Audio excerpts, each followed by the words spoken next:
Hi guys, it's Rob from Royal Balls. I just want to give you a quick update on my season, and season is a bit of a misnomer because it's just really carried straight on through.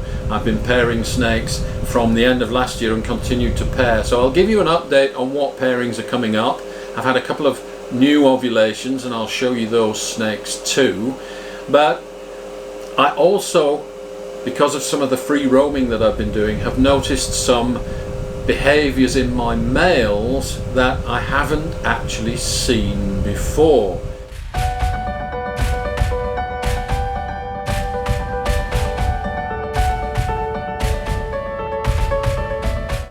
Joe Tully has done a series on his males and how he introduces males to females, and this video will supplement that and show you exactly the behaviour that he is talking about. It will show you males engaged in combat. It will show you males that are breeder ready versus males that are not breeder ready. And the interesting thing for me is it will show you my breeder male in full breeding mode take me on.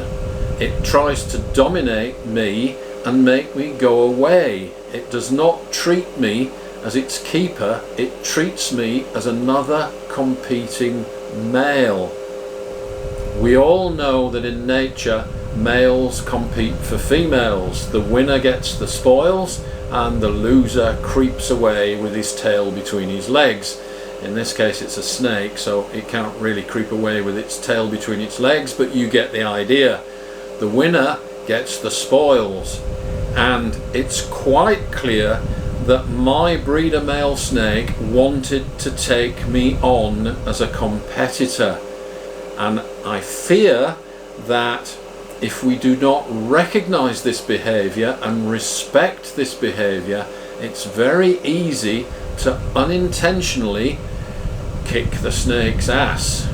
We dominate it, he loses and slinks away with his tail between his legs, and that's our prime breeder male. We just ruined him. So hopefully this video will show you that behavior so that you can recognize it and take appropriate action to make sure that that snake remains dominant for the time he needs in order to breed all the females that you have lined up for him. It's a hormonal thing, guys. If a snake loses a combat, its hormones change. If a snake wins a combat, its hormones are reinforced and it's even more invigorated. Watch the video, tell me what you think.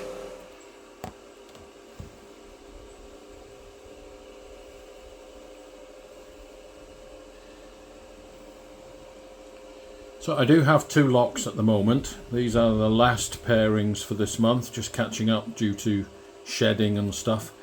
This is my Firefly Enchi Clown male, the really clean, bright one, doing the business here with a pastel vanilla Het for Clown female.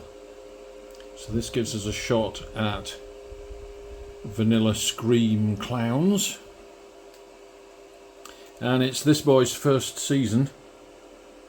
So we're hoping that this version of pastel, the really nice clean version of pastel that we work with from ARP, is going to be passed on to the offspring. I know it will because I've had several generations of this pastel.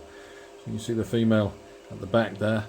And typically when you get a lock, the male will protect the lock with his head.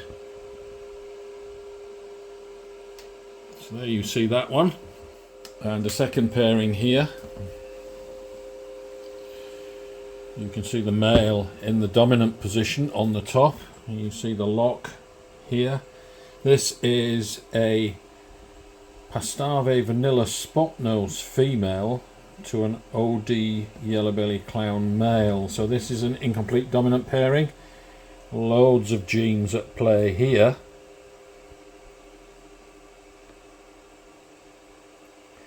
So both of these went in last night and both of them are successfully locked this morning.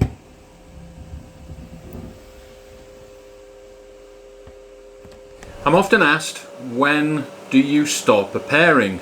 When you've put your male in, he either does or doesn't do the business with the female. When do you pull him out? And typically you will hear, put the male in and leave him for 3 days. Quite surprisingly, given what you're about to see in the footage of male dominance, a female will actually resent the presence of a male if he isn't up to the job, or if the job's been done and she wants the male gone. Males need to dominate a female for long enough to get the job done, after which there'll be a role reversal and she will dominate the male. She will pin him to the floor of the tub or shove him up into a corner and pin him there, which is her requesting him to leave.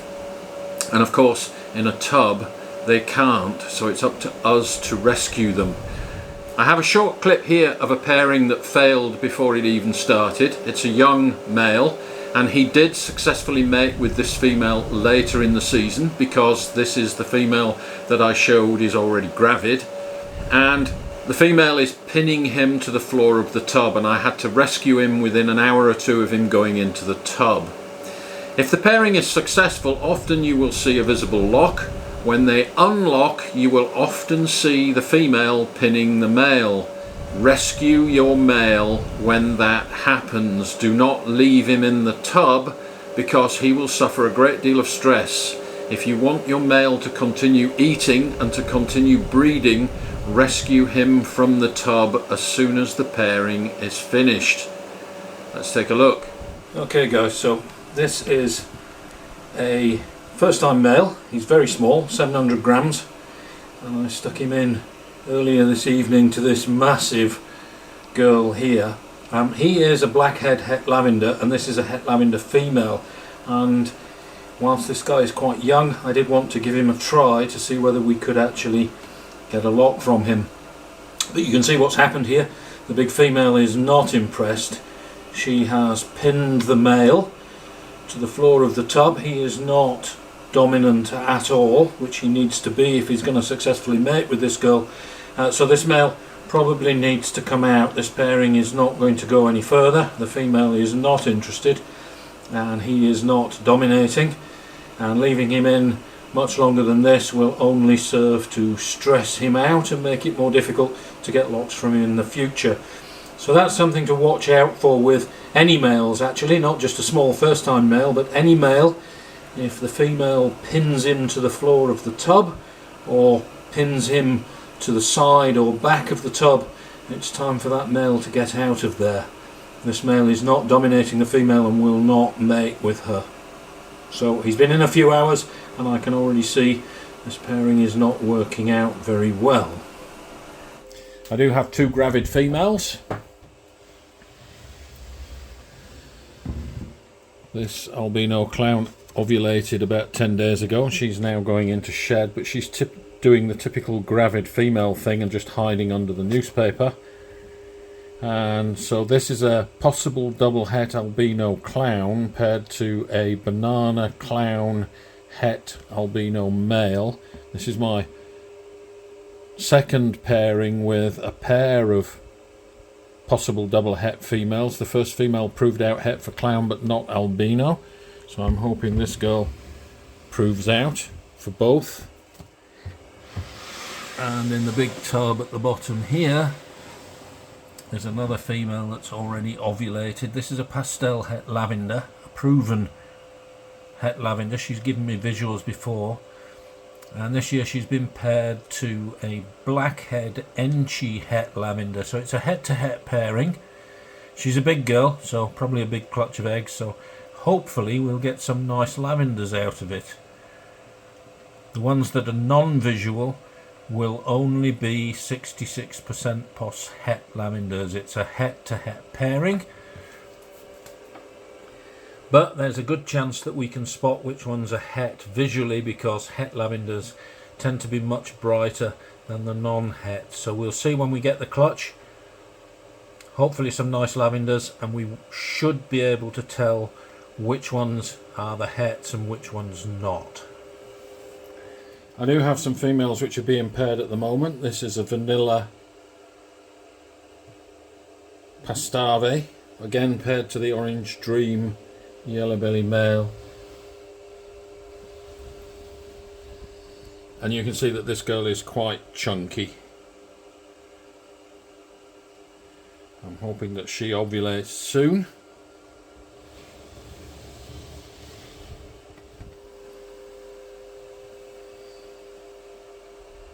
Now this massive girl in here, she's been paired for quite some time.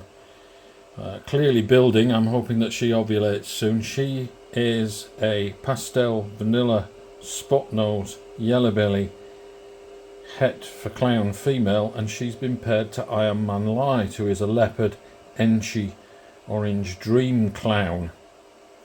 So it's a visual to a het.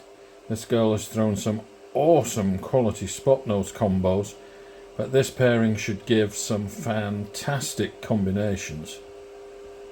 And yes, she's looking really chunky.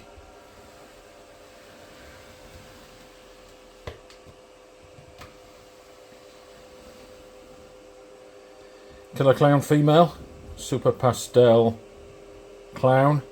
She has been paired to my Enchi Cypress Ivory male to give us hopefully some Cypress het clowns. We want Cypress into our clowns, so this is an important pairing.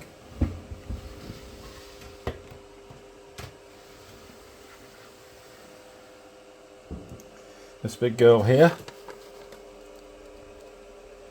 vanilla yellow belly het for clown female, and she is being paired also with the Firefly Enchi clown male. Another shot at vanilla scream clowns. These are all homegrown females.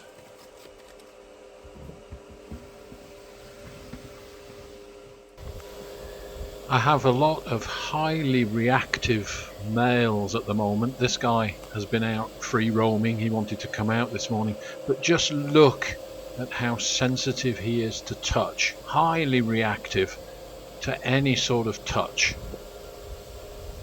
And I have noticed when I'm out cleaning, if I've been cleaning other tubs and my hands smell of other snakes, his reaction is towards me as it would be towards another competing snake. They treat me as a competing male because I have the scent of other snakes on my hands, and these guys definitely react to that. Whereas if I wash my hands and I don't smell of snake poo, they don't react. But here you can see a male actually again putting himself away after free roaming. He's been out on the scent post, he's been doing his thing, and I just wanted to show what a reactive male in full breeding mode actually looks like. Very, very sensitive to touch.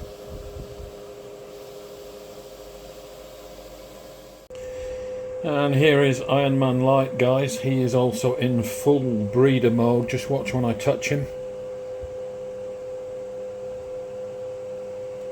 See him pushing back?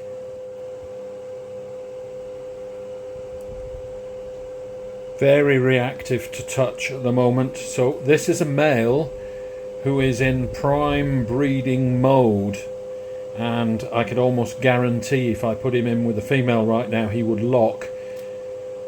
Males that are a little bit out of sync and not at their hormonal peak might have a little more trouble. So don't just assume that your females need to be ready, your males also need to be ready as well. This guy came flying out of his tub the other day when I tried to clean him out and was actually combating my hand.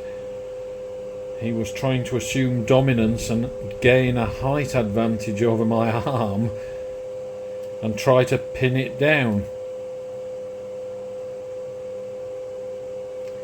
So another male in full breeder mode.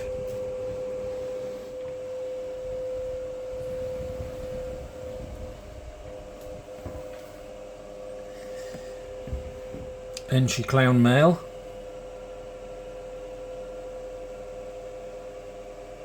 See him pushing back? This guy also was very restless this morning and wanted to come out. Look at the arching here. He's actually lifted his body right off the ground.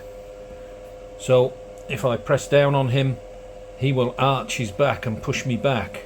Look at how he's lifting right off the ground.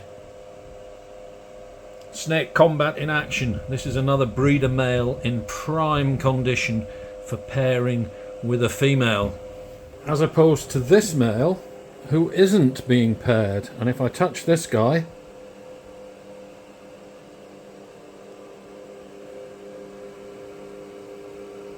not much reaction. He's not pushing back, he's shrinking away. He's not arching, he's not shrugging me off.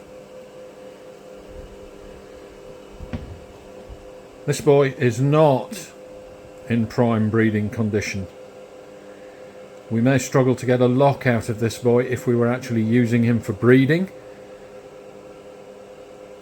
That's an illustration of the difference between a male in breeder mode and one that is not in breeder mode.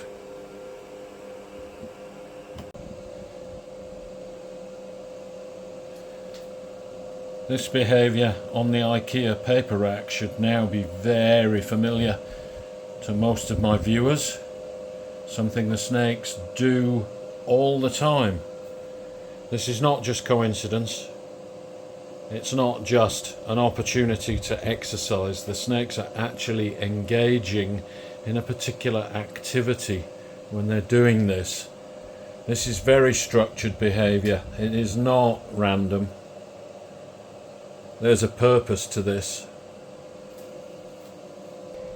And we have two snakes on the table at the moment.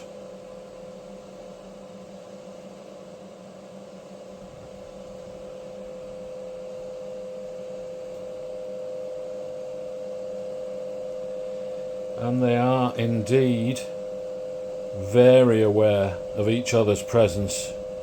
Very aware.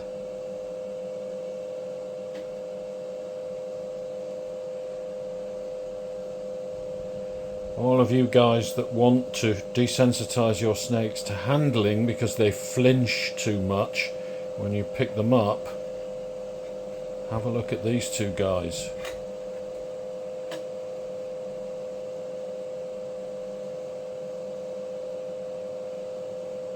When one of them touches the other, even though they're both snakes, they flinch. They flinch big time.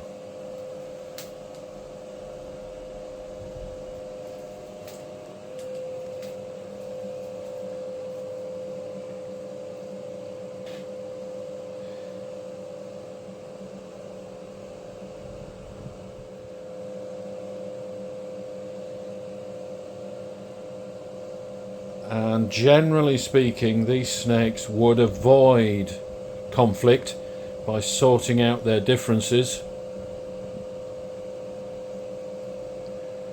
without even contacting each other.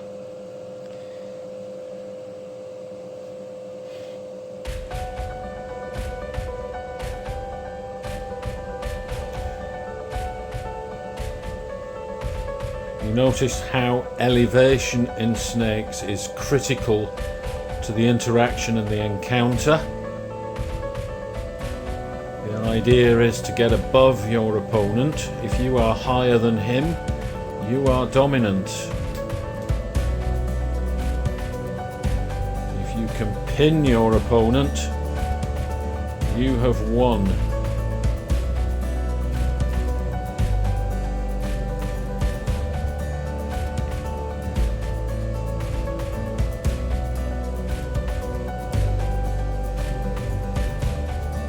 One snake is quite relaxed, the other snake is actually quite frantic.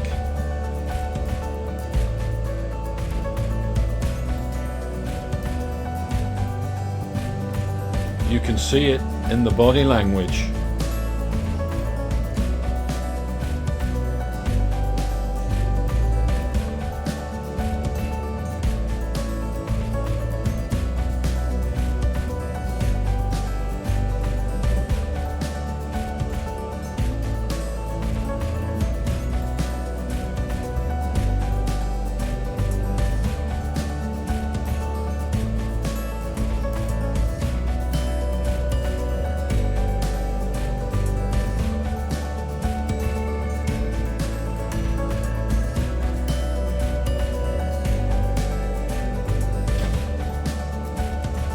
flinch.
One snake is still pretty chill. The other one is now hyper.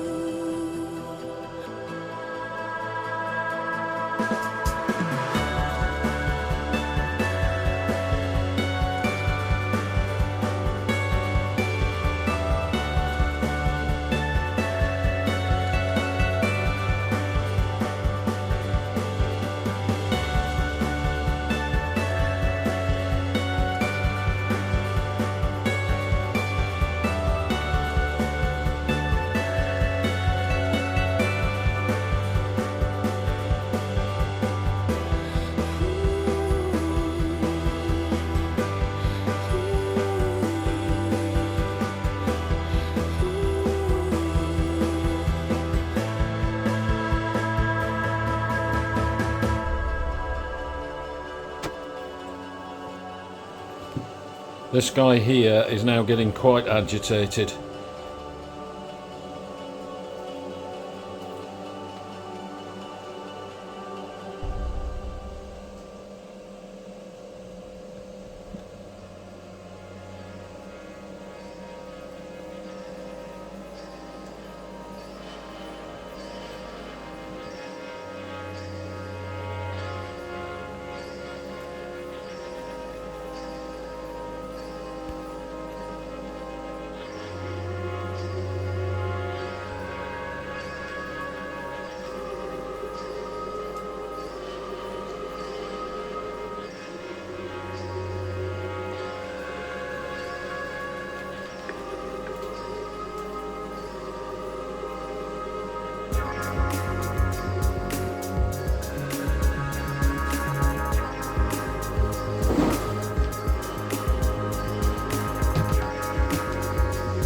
Okay, so this agitated guy here, I've put his tub back on the table, so he now has an opportunity to go back to his safe ground if he wants to do so.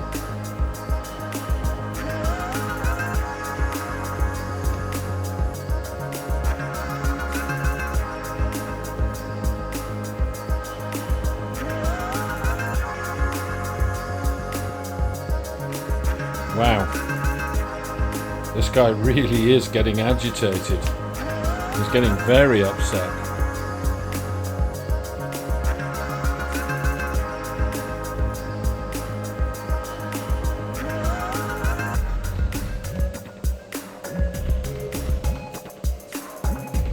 Whereas this guy here is just chill.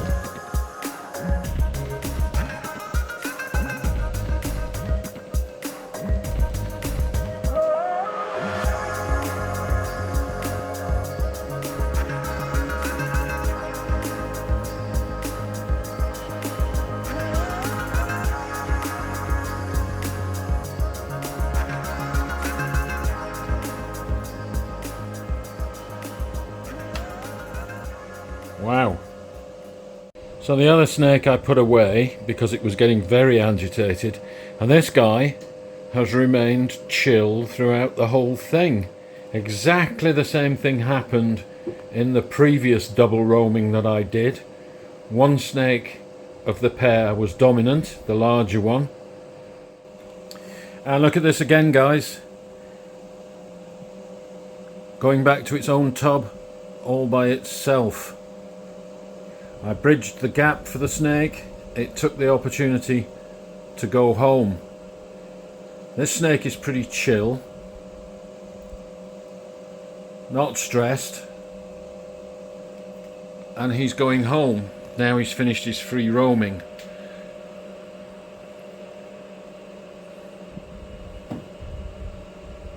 Pretty awesome behaviour.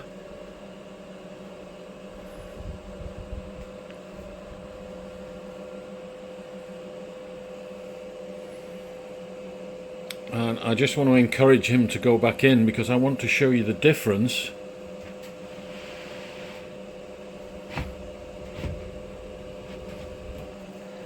with the other snake. The other snake is down here and I put him back into his tub. This was the one that was getting quite agitated. And you will see that this snake is still quite upset.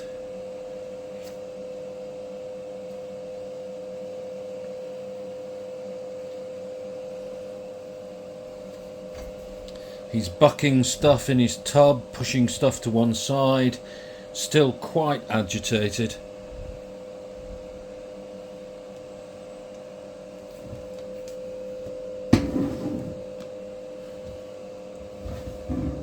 It's going to take this snake here,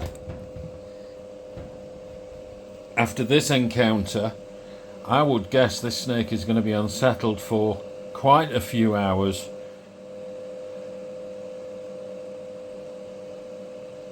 In the wild, I think they would avoid this kind of contact, this kind of conflict.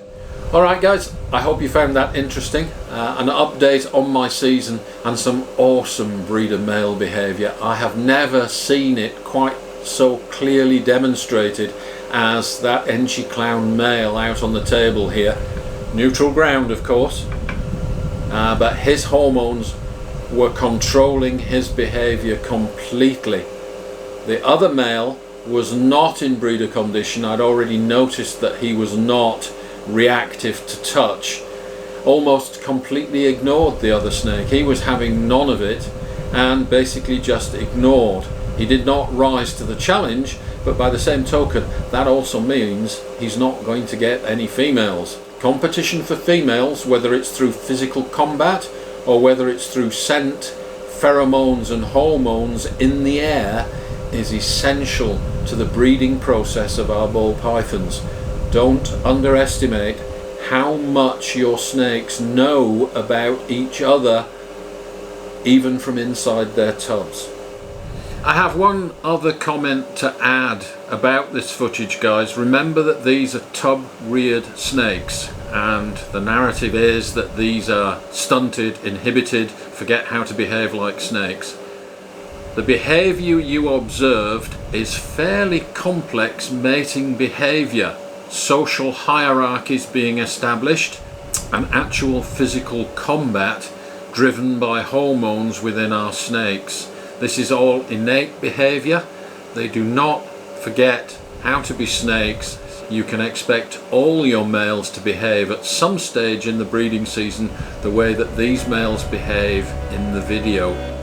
Alright guys, thanks for watching. Don't forget to share, like and subscribe, and we'll see you next time.